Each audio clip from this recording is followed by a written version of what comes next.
शत्रुघ्न वह नाम जो कम बोला जाता है पर जिसका कर्म रामायण में अमर है। उनसे हम सीखते हैं कि धर्म की सेवा बिना प्रसिद्धि के भी की जा सकती है।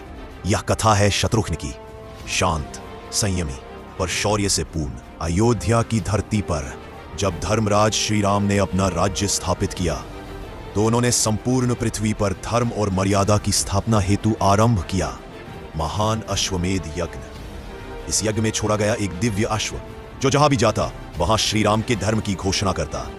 पर इस घोड़े की रक्षा का भार किसे दिया गया? ना लक्ष्मण को, ना भरत को, बल्कि श्री राम के सबसे छोटे भाई शत्रुघ्न को। शत्रुघ्न जो कम बोलते थे पर कर्म में अद्वितीय थे, भरत के सदा साथी, धर्म के सच्चे प्रहरी।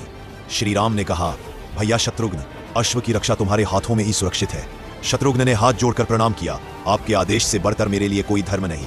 महर्षि वशिष्ठ के मंत्रोच्चार के साथ अश्व को शुभ मुहूर्त में छोड़ा गया। हजारों सैनिकों की टुकड़ियां, ऋषि मुनि और याजक उसके साथ चले और सबसे आगे धर्म की तलवार लेकर खड़े थे शत्रुघ्न। अश्व अनेक राज्यों से होकर गुजरा।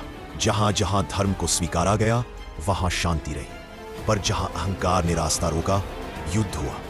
शत्रुघ्न ने न केवल घोड़े की रक्षा की बल्कि युद्ध में भी धर्म की मर्यादा निभाई। कभी क्रोध में नहीं, सदा नीति और संयम से।